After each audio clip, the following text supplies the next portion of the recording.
Hello, thank you for watching this video. So in this video I'll be doing November question 4 from November 2022 question paper mathematics paper 2. So this is the analytical geometry involving circles and tangents, as you can see. So I'm going to read this question and proceed to answer the questions that follow. Okay, question 4. In the diagram, M is the center of a circle having Pn as its diameter. So this point here, M, it is the center of this circle that have Pn as its diameter. Kl is the tangent to the circle at N. So this line Kl here is a tangent to our circle at this point N here. So let's read the questions that follow. So we're given this circle, so it has the center M, and KL is a tangent to our circle, this, and PN is the diameter. So MN is the radius, MP is the radius, so PN is the diameter. So straightforward, this thing. So let's read the questions that follow and try to answer these questions. Calculate the coordinates of P. So they want us to calculate the coordinates of what? Of P. So, you know, this point here, M, it is the midpoint between P and N, right? So M,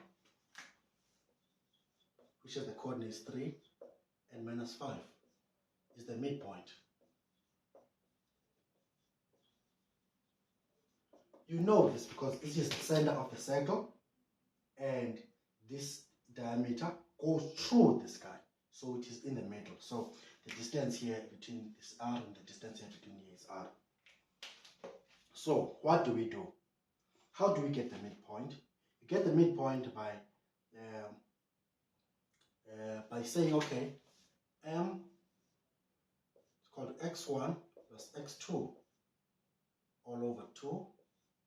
And y1 plus y2 all over 2. This is how you get the midpoint, right? So your points are P, which have x and y as its coordinate, and N, which is your 7 and minus 2 as its coordinates. So this is coordinates for your P, which you don't know, and N, which you know. But this is your midpoint. So how did you find this midpoint? You found this midpoint by saying, okay, M, which is minus 3, which is positive 3, and minus 5 is equal to M by saying x1 plus x2 all over 2, which x1 and x2, and y1 plus y2 all over 2. So you have your M, so 3 and minus 5 here. Your M, which is x1. Your x1 is x plus x2, which is 7 over 2. And y1 is y. Your y2 is minus 2 all over 2. So we have 3 is equal to x plus 7 over 2. And your y is minus 5 is equal to y minus 2 over 2. So you have 6 is equal to x plus 7. And minus 10 is equal to y minus 2. Right? So we have your transpose your 7, you have 6 minus 7 is equal to x. And your minus 10 plus 2 is equal to y. So your x is equal to minus 1 and your y is equal to minus 8. So your coordinates for P is minus 1 and minus 8. These are the coordinates for P. Then you can put them there. Coordinates for P is minus 8, minus 1 and minus 8. This is 1 here, and this is minus 8. Those are coordinates for P. 4.2. Okay, so I'm going to clean this. Actually, I think I can do, okay, let me clean this to do 4.2. If you are not done with it, please pause the video and watch it and see what you are unhappy with. Okay, so this is 4.2.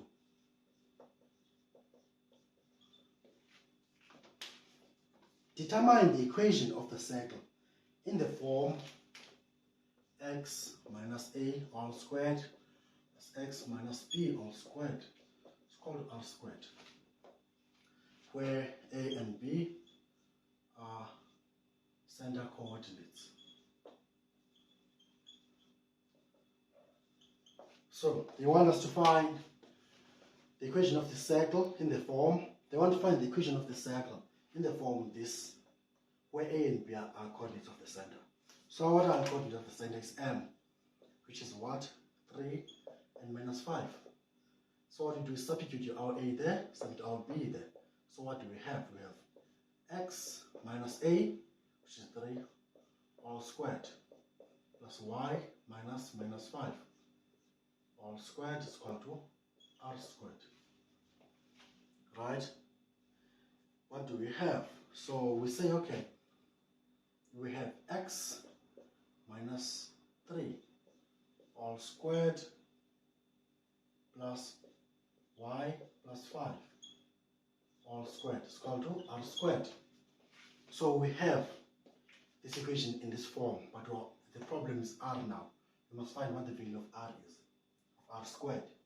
So to find the value of r squared, you use another point that you are given on your circle that is within your circumference of your circle, which is 7 and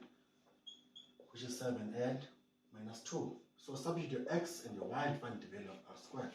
So you have 7 minus 3 all squared plus minus 2 plus 5 all squared is equal to r squared. So this and that, it's 4 squared plus this and that is 3 squared, which is equal to r squared. This is 16, this is 9, r squared. R squared is equal to 25. So what do we have?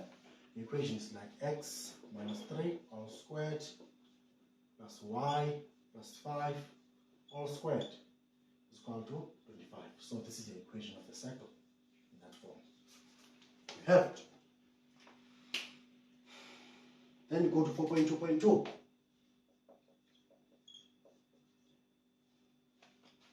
Let's read 4.2.2. Determine the equation of KL in the form y is equal to mx plus c. So they want us to find the equation of KL in this form. So KL is a straight line. So how do you do this? So you need to find your gradient, right? But here you only have one point. How are you going to find the gradient of n? To find the gradient of n, you must know that the line, the tangent to the circle, right, is always perpendicular to the line through the center or the radius. It's perpendicular to your radius of this circle. So this line KL is perpendicular to this line MN. So if you know the product of if you know the gradient of MN, then you can find the gradient of KL because the product of two lines that are perpendicular is the product of the gradients of two perpendicular lines is always minus 1. So if you can find what this gradient is, right, then you can find the gradient of KL by multiplying, by saying, okay, this gradient times this gradient is equal to minus 1, and solve for the gradient that you want. This thing is falling off. Let me get a tape.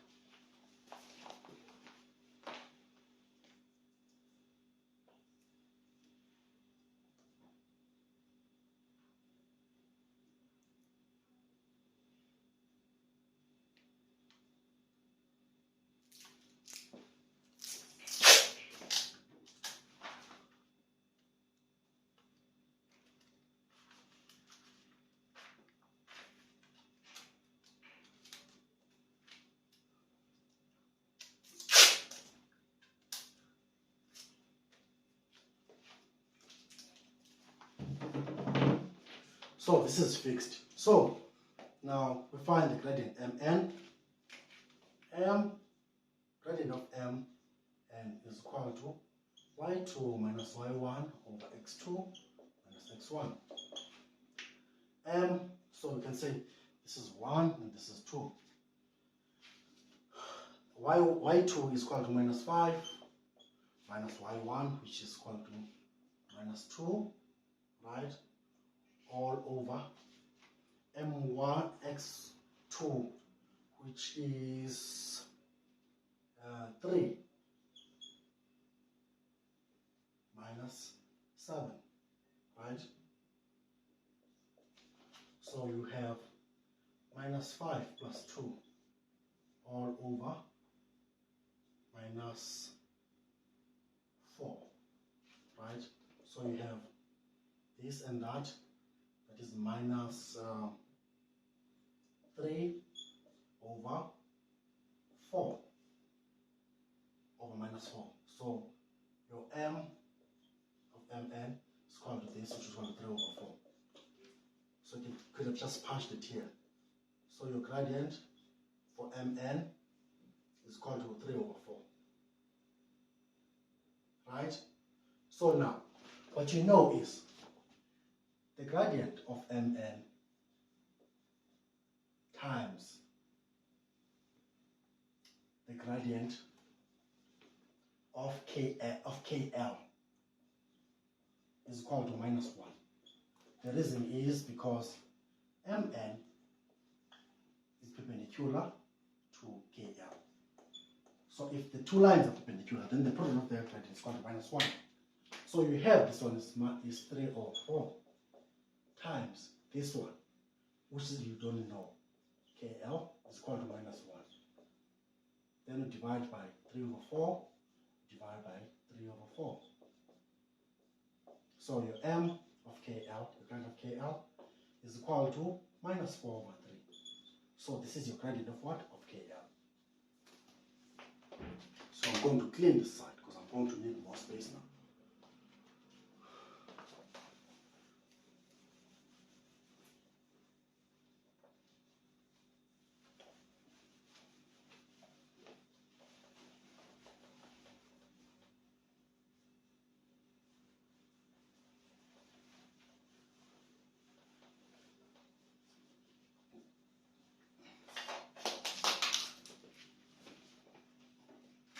So, you know your gradient of KL is that. So your gradient, his line is equal to minus over 3x plus c.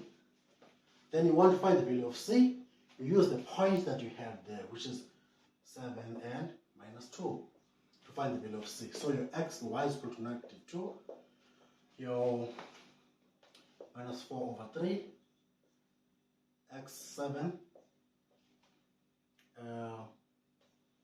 plus c. So minus 2 is equal to this times that is minus 28 over 3 plus c. So take this to the side. So you have c is equal to 28 over 3 minus 2, which is the same as saying 28 minus 6 over 3, which is equal to 22 over 3. It's equal to c. Right? So your equation is equal to y is equal to minus 4 over 3x plus c. Plus c, which is equal to what? 22 over 3. So this is what you have.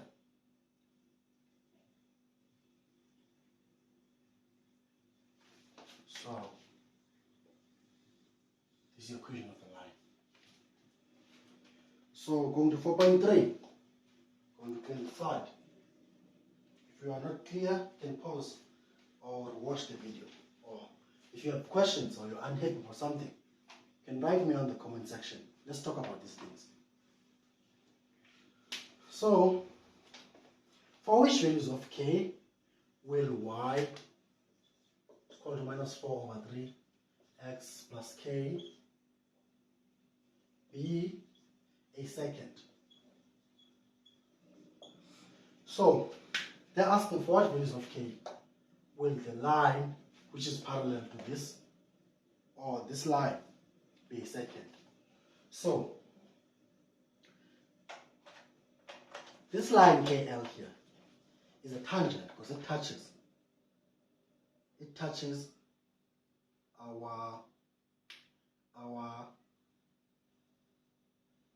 our circle once at this point. So to be a secant, it has to go through this part here. So these are seconds there are infinitely many seconds, of course, here in all these cases. But I'm just trying to give you a graphical view of what they're asking for. So we still have a second here, we have a second here, we have a second here, and we have a tangent somewhere there. So we'll have another tangent at this point P. So the value of k, of course, this is the y-intercept. So of course here we have our intercept. We found that our intercept was 22/3. So we have 22/3 here. So if our k, which is this part here, which is this, is equal to 20, if it is equal to 22/3, then we have a tangent. But if our k is lower than 22/3, which is this value, then now we start getting secant, right? Because these are second lines. But this will go until we get to this point here, because here we will have a tangent here. If it goes at P, we have a tangent. So now what we need to find, it is the value of k of the intercept or the y-intercept here, because we know that k is equal to 22/3. We got what? We got a tangent. But for all values less than this part, then we start getting, for values less than this part, we started getting secant until we got to this point here. Because here we got a tangent, we'll have a tangent here similar to that one. So which means the values of k, which is the intercept, should be the intercepts between this value and that value down there. So we need to find what is the value of that, and then we'll be able to find those values that they are looking for.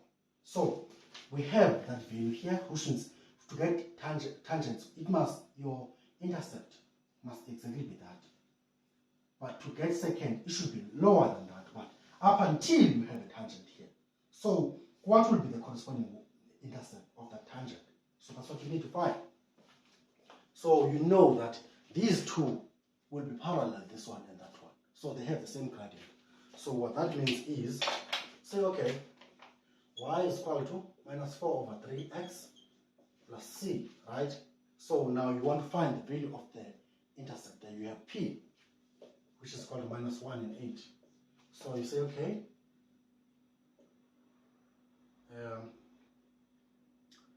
negative 8 is equal to minus 4/3 to minus 1 plus c. So what you have, minus 8 is equal to 4/3 plus c. So your c is equal to minus 8 minus 4/3. So your c is equal to, punch this in a calculator,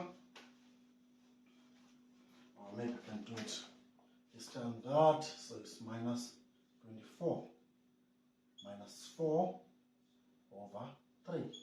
So your c is equal to minus 28/3.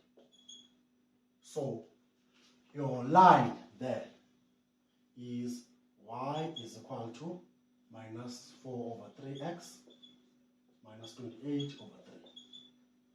So to get seconds, your k should be lower than that value and be bigger than this one, which is minus 28/3. So your k should be smaller than 22/3, be greater than what? Minus 28/3. So it's more like saying, same thing as saying k should be on this open interval, minus 22/8, 28/3 to 22/3. So K should be in that interval, which means should be this interval from here to there. This way your K's will be whatever. I hope this is clear. Let's go to the next one. So 4.4 reads as follows. Points T and T, points A and B are not shown in the diagram. So you have A, which have coordinates T and T, and B, which is not even shown on the diagram. From point A, a tangent is drawn and touches M at B. And touches the circle centered M at B. So these points are not shown in this diagram. But what you are told is that a tangent is drawn from this guy and touches this circle at this point B. So I'm just going to make up their positions. So what I'm going to say, okay,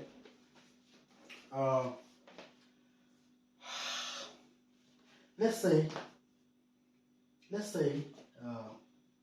B is here. This is your B, because B is a point on this circle centered at M. And the tangent is drawn from the point T. I don't know where T is, right? So I'm going to say, okay, because we're not told where T is. Points A and B are not shown in the diagram. From point A, tangent is drawn to touch the circle with the center M and B. So it touches. So this, let's say T, here is this tangent of ours, right? And then what do you say? Let's say A is here. It has T and T. So I'm just trying to draw what I think would be a representation of what I'm hearing. So they're saying points A and B are not shown in the diagram. They were not here. Fine. From A tangent is drawn to touch the circle centered at M and B. Which means from A tangent is drawn and it touches this circle. A tangent is drawn and touches the circle at B, which is a point somewhere on the circumference of this circle of ours centered at M. That's what they're telling us. Show that the tangent AB, is given, or show that the length of this tangent AB is given by this equation. So they're saying we must show that the distance here is, which is the distance, show that the distance of AB is equal to this thing here. 2t squared plus 4t plus 9. That's what they want us to show. They want us to show that the length of this tangent AB is equal to this thing, right? Which is this length here. What do we know? We know that from here to here is 5 units, right? Because our r squared. So our circle, equation of the circle was x minus 3 all squared plus y minus y plus 5 all squared is equal to r squared. R squared is equal to 25. So if your r squared is equal to 25, therefore your r is equal to 5. Right? So this is 5 units here. And we know it's perpendicular to the tangent, because we said that a tangent to a circle is perpendicular to the radius of the circle. Right? So, which means we want this distance here, AB. It's the distance that we're looking for. Right? So we have a right angle triangle, and we can find the distance between these two. It's a right angle triangle, so which means this side squared, which is AM. So we can use Pythagoras here and say, okay, we can say use Pythagoras, which is AM squared is equal to BM squared plus AB squared So this is the longer side, the hypotenuse, which is AM squared is equal to BM squared plus AB squared. So to find AM squared, which is it's more like the square of a distance between these two things. Or maybe. So we can say, okay, find the square of the distance between these two things. So we have distance will be x1, square of a distance will be x2 minus x1 all squared plus y1 minus y2 all squared, right? This is the square, this is AM, is equal to BM squared, which will be that 5 units, which is BM squared, plus AB squared, which is what we, plus AB squared, which is what we want. So we can start substituting. X2, we can say is T minus 3 all squared plus y2 minus y1. This y2 here is going to be T minus plus 5 squared is equal to BM squared, which is 5 squared, because BM is 5 units, plus AB squared. So what do you have? This side you have T squared minus 6T, expand this, plus 9 plus T squared plus 10T plus 25 is equal to 25 plus AB squared. We want the AB. This is what we want, the length of AB. So what do we have? We have this and this. This is 2T squared. We have this and that. We have plus 4T. We have plus 9 plus 25, which is this, minus this 25. It's called AB squared. So this and that goes away. We're left with AB squared is equal to 2T squared plus 4T plus 9 square root, square root. So AB is equal to the square root of 2T squared plus 4T plus 9. So this is what they want us to show. We did that. So this is 4.1.1. I'll go to 4.2. Right? So determine the minimum length of AB. So you want the minimum length, so you're optimizing the distance here. So you know, so your distance of AB is a function of T, which is equal to what? This, which is 2T squared plus 4T plus 9. So if you have done calculus already, you can just square both sides. So you have D squared of AB, square of distance of AB is equal to 2T plus 4T plus 9, 2T squared. Then you take the derivative of this with respect to T.